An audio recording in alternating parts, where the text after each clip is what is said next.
Welcome into another edition of the Big Ten Show, brought to you by Jacobson Seed Company, jacobsonseed.com. Your healthy hybrid advantage, more from your field so you can get more from your family and from football. Check them out today at jacobsonseed.com. That is the almost famous Adam Carriker. I'm the much less famous Jeff Thurn. We welcome you in to the first early week edition of the Big Ten Show. That's because we actually have football. They put foot on ball and played God's sport over the weekend, and we have plenty of opinions to react to. But Adam, before we get started, first of all, you're looking good. You got the polo on. That means something. I still haven't caught on to what it means. There it is. I got the SDSU Jackrabbits, the Bunnies, the defending champs. Got off to a win this week. I know it's not Big Ten, but shout out to SDSU. But Adam, I want you to play a little game with me to start, okay? I want you to tell me what is in this can, okay? It's just a can. It just looks like some – what do you think this is? Is it a can of corn by chance? You know what? If you watched on Thursday night, the mighty Gophers creamed – Mighty, my butt. They creamed the Huskers, and they packed them in for some cream of corn. Some cream of corn. Definition of cream. Getting lucky and pulling a football rabbit butt out of your rear. Dude, this guy has texted me during the game, Minnesota's pesky. And I'm like, why is he? Oh, yeah, he went to Minnesota. I completely forgot. And then at the end of the game, he waits like 2 hours. Very pesky. I just like both of your comments real quick. By the way, we finally are. Okay, every Sunday, check out the Big Ten Show. Every Wednesday, check out the Big Ten Show. We're going to have guests. We're going to have our predictions. Today's our reaction. We've been doing shows all summer. Yeah. But now when it counts the most, you put a hat on. What in the blue hell is going on? The receding hairline, the bald spot. Are you self-conscious or something? I thought you had all this stuff to brag about. What's going on? No, this is Sunday JT right here, okay? This is Sunday JT. Got the hat on. Lucky I even have a shirt on Sunday JT. Usually hat, no shirt, going to check to make sure I got the Saturday mail in my boxers. So, yeah, listen, hey, you're happy I got the hat on. But look. Just a reminder. Right here, baby. Right here. You gotta Cream those Huskers.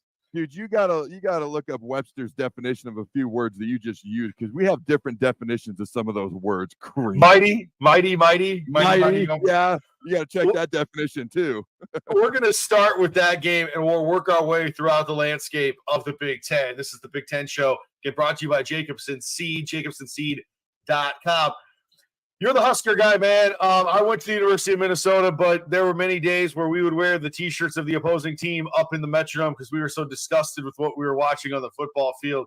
You come from a much more prideful history at Nebraska, and it felt like, the Matt Rule era didn't have to get off to a winning start, but, man, it would have been so much better if they did.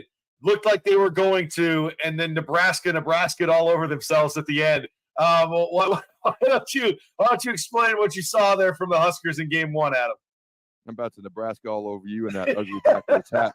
You and your loyal fan base wearing the opposing team shirts. All right, here's the deal. All right, Minnesota, going into halftime, it really felt like they were not dominating, but like firmly in control of the game. But then you looked at the stats. Nebraska actually had more yards, more rushing yards, averaging over 7 yards per carry. And after the first quarter, and this is why it felt like Minnesota was in control of the game, they had the ball for 11 minutes. Nebraska had it for 4. Now, as the game progressed, it felt like it switched the other way. By the end, Minnesota only had the ball for 1 more minute than Nebraska, which basically meant for the last 3 quarters, Nebraska controlled the game. What happened? Okay, we had more total yards, more rush yards, more yards per carry. Minnesota only rushed the ball for 55 yards, 2.2 yards per carry. Okay, Nebraska had 4 turnovers. Nebraska had more than twice as many penalties, more than twice as many penalty yards. Okay. And when we basically just needed to seal the game, we literally fumbled the ball, fumbled the game away, unfortunately. And to Minnesota's credit, they didn't play well, but they found a way to win. And unfortunately, the Huskers did the opposite. Yeah. And unfortunately for Nebraska fans, it feels like the same old story, but there's a different guy as your head coach. So there's that what if, how does it happen now?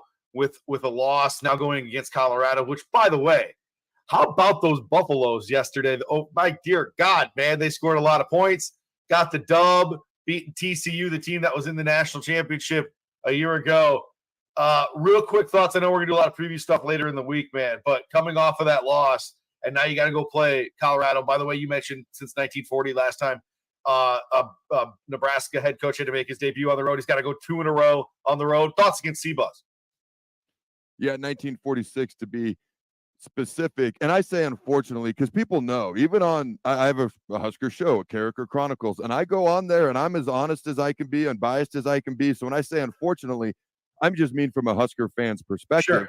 If you're a Minnesota fan, you're like, by God, it feels pretty fortunate to us. I mean, unfortunately, I was the first guy to call for our previous head coach to be fired. So to be clear, I try to be as objective as I can be. Now, Colorado, 3-touchdown underdog, put up 565 yards total offense, 510 pass yards. Okay. But they don't run the ball very much. 55 yards rushing, 1.6 yards per carry. Okay. Shedeur Sanders, Heisman candidate right out the gate, 4 TD passes, no interceptions. No interceptions. He doesn't want to run as much as I thought he would, but he doesn't need to. Apparently, 4 receivers with over 100 receiving yards, and Dylan Edwards.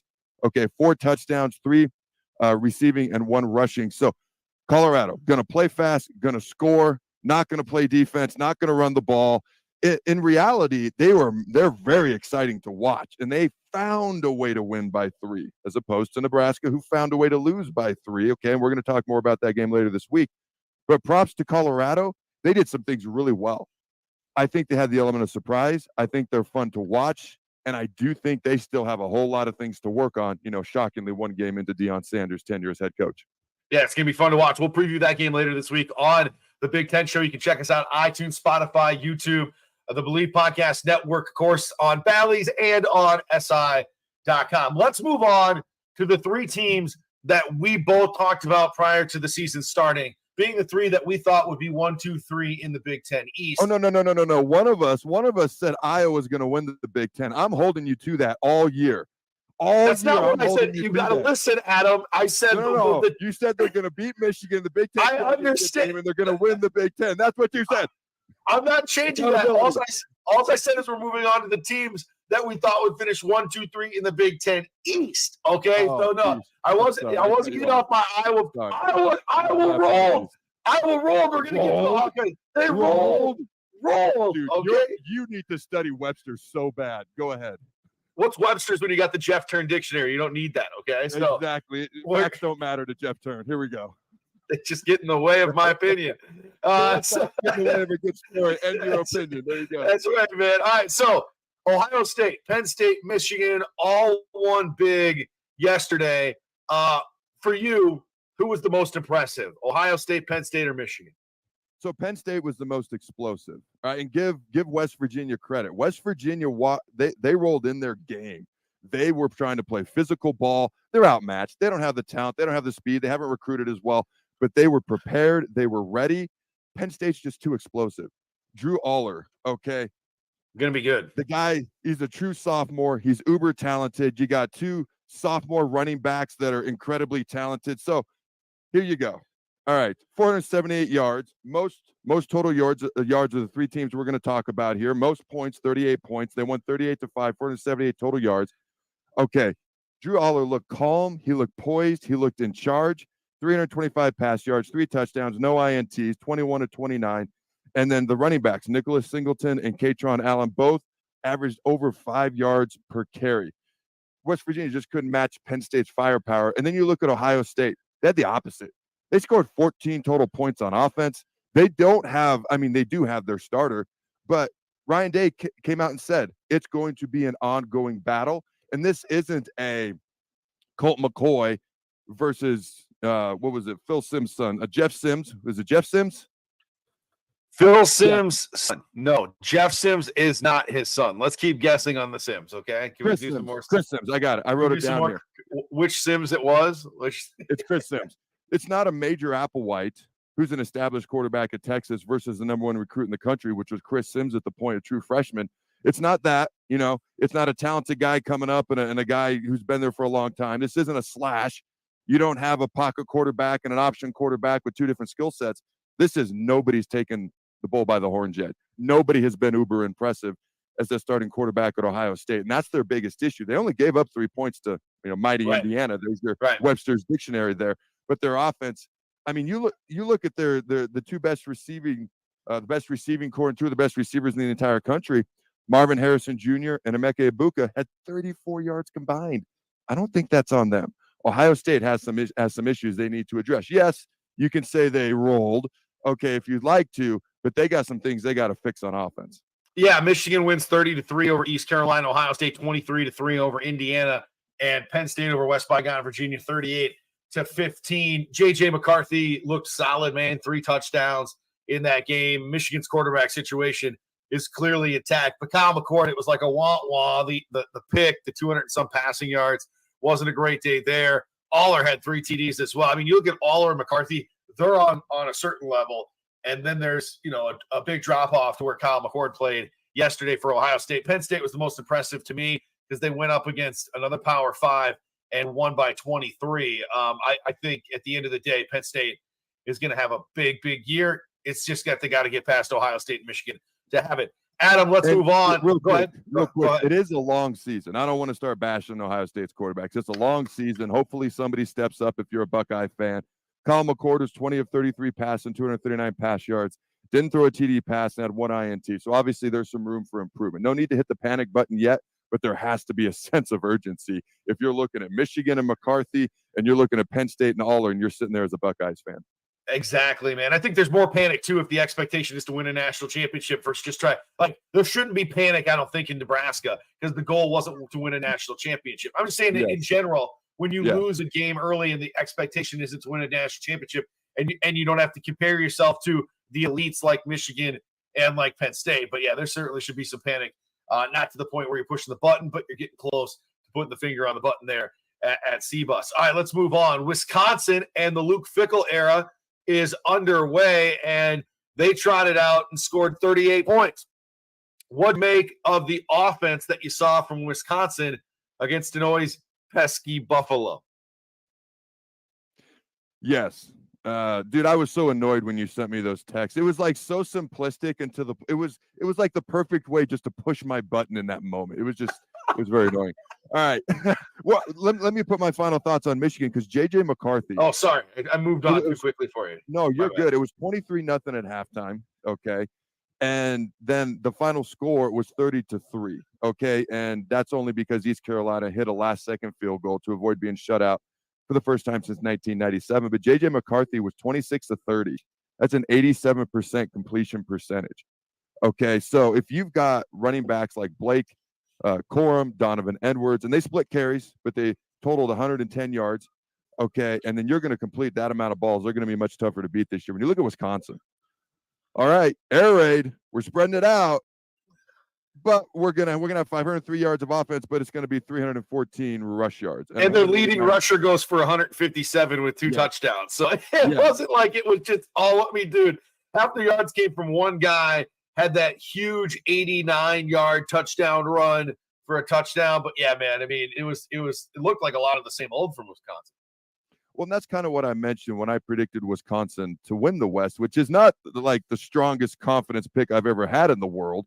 But I'm like, Luke Fickell's a good coach to begin with. That program's not all of a sudden in the crapper. It's still a good program. They're just going to tweak the offense, and they're going to do it smart and gradually because they've got a ground and pound to begin with. Okay, they have a transfer quarterback, and hopefully he'll eventually get better. He wasn't uber impressive, okay, 189 pass yards, okay, but you could see the tempo. They want to play with tempo. They didn't huddle much throughout the game, especially in the first half, but of course they're going to run the ball, okay? You mentioned Chase Maluzzi, okay, 157 rush yards. He's the speed back. 2 touchdowns, 89-yard touchdown run that you alluded to, where he basically navigated through the entire defense on his own. And then you got Braylon Edwards, who's the power. They got their thunder and lightning, 141 rush yards, 2 more TDs, and he caught 7 passes. Okay, so he's a threat out of the backfield now as well to catch the ball. Quarterback Tanner Mordecai, as I mentioned, there's going to be a growth period from him as well. But Wisconsin in the third quarter alone had 150 rush yards. They're still Wisconsin, and that's why I give them the early nod in the Big Ten West, but we'll see how it progresses throughout the season. Yeah, certainly a nice start there for the Luke Fickell era as they defeat Buffalo 38-17. Next, let's move to Purdue because of all the Big Ten teams that played non-conference opponents. The only one to ultimately lose was Purdue, losing 39-35 to Fresno State. And I think we talked about this with Purdue all offseason. Ryan Walters came in there because he was really good at coaching defense. And Purdue already had been really good at scoring points. And the problem what they ran into a year ago when they sort of backdoored into the Big Ten title game is they had no shot to win that game because their defense couldn't stop a fly. And now you go up against Fresno State. We're not talking about, the 1999 Miami Hurricanes here or the 2001 Hurricanes or any great Hurricanes team that put up a lot of points. We're talking about Fresno State. So, 39 points. You brought up Miami and I fell asleep. My apologies. Go ahead. 39 points for Fresno State. What'd you make up of the Purdue debut for Ryan Walters, giving up 4 touchdowns through the air for that defense? Sorry, once again, just to put a button on what we just talked about, okay, Mordecai, the SMU transfer. And again, if I'm a Wisconsin fan, I'm not hitting the panic button, but I think there's more of a sense of urgency there because you're really counting on one guy to step up, whereas Ohio State, you at least have a couple of options, 2 INTs, 1 touchdown. Now you go to Purdue. Okay, and you mentioned it. Ryan Walters played defense at a Power 5 level. He's been a defensive coordinator, multiple spots. Purdue's known for scoring over the years. Right. They don't happen to play a whole lot of defense over the years, and that's what he's been brought in to address. And it's 1 game into the season. Let's not get crazy. Okay, but here, think about this. The Boilermakers paid Fresno State $1.35 million to come into West Lafayette and then lose the game 39-35. All right, the Bulldogs with 31 of 44 on pass attempts. They outgained Purdue 487 yards to 363. Okay, and they had 371 pass yards, 4 touchdowns, and they actually dominated the time of possession. How often does a team that passes the ball that much dominate the time of possession? They had the ball more than 13 minutes more than Purdue did, and it's really one of those things where it was the third downs. Fresno State kept converting.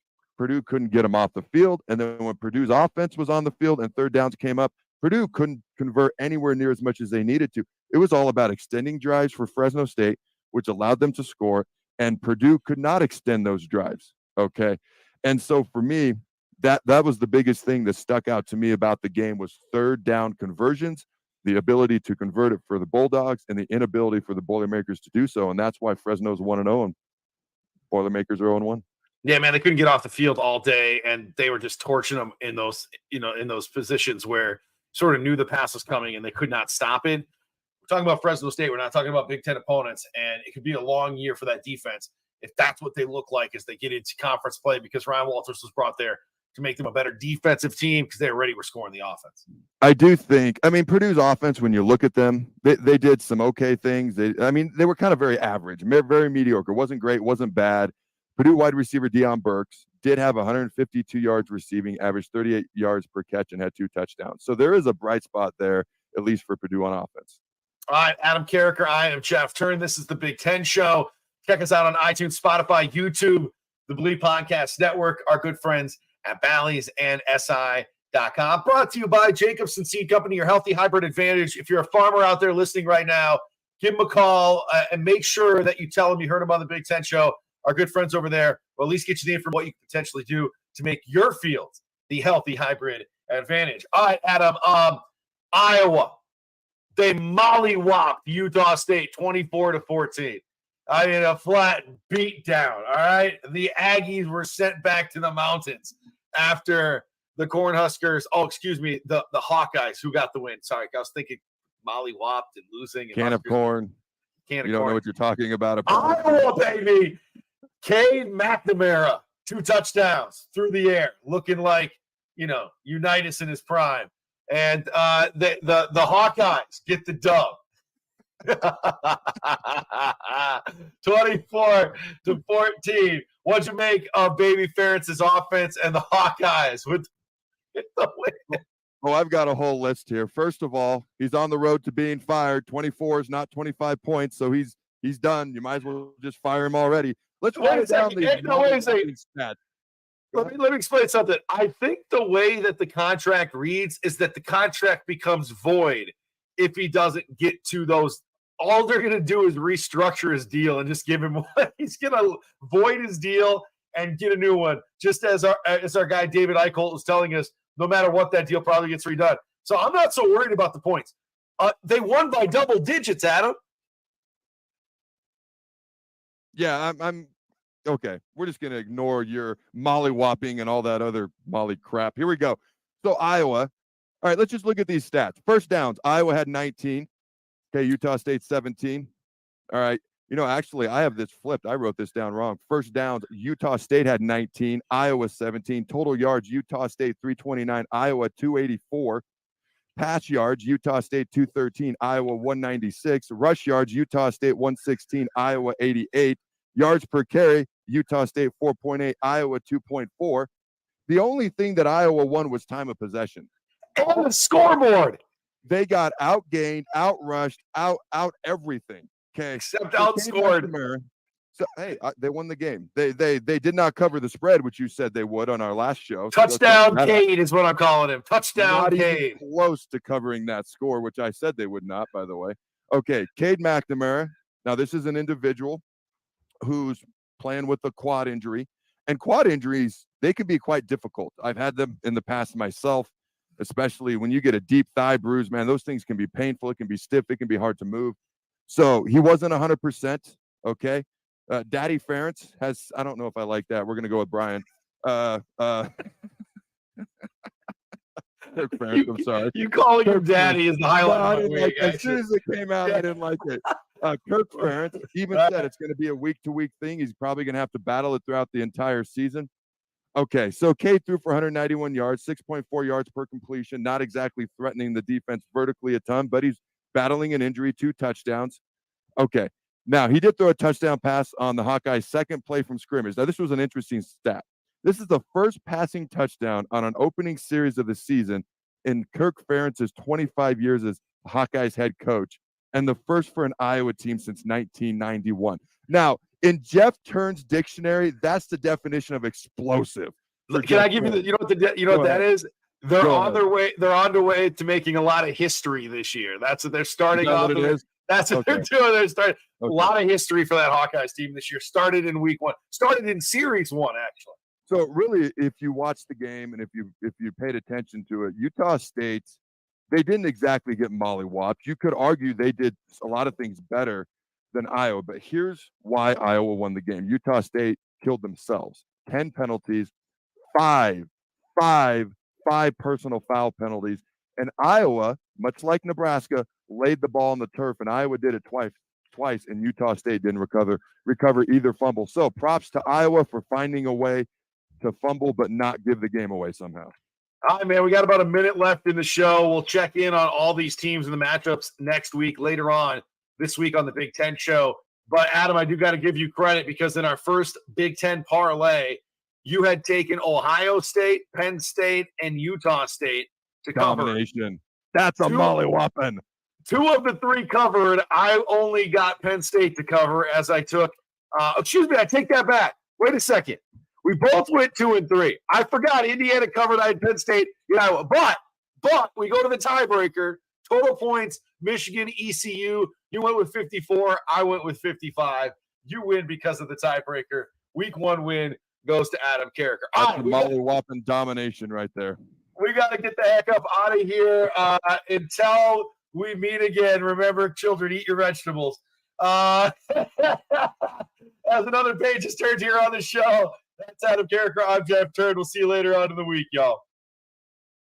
What would you tell a friend who was on the fence about going to Limitless Mail? I would tell them to go to Limitless today. Don't hesitate. You're going to second guess yourself on if it's the right decision. The staff there is amazing. The treatments work. I'm living proof that it can completely change your life for the better. Join thousands of men who have changed their lives with testosterone treatment. Slow down the aging process and live life. Schedule your free consult at limitlessmail.com. Summer is winding down, but there's no reason to put your golf clubs away. Double Eagle Golf makes golf leagues and events possible year-round. Sign up today for 9-hole leagues this fall, any day from Monday to Friday, starting on September 25th. Check out their deals on monthly memberships and schedule your Husker watch parties, birthday or bachelor parties, corporate and team outings, or just a good old Saturday with the boys.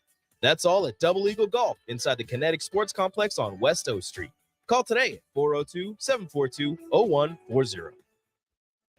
Houses? They're expensive. And once you buy one, you're kind of stuck with it for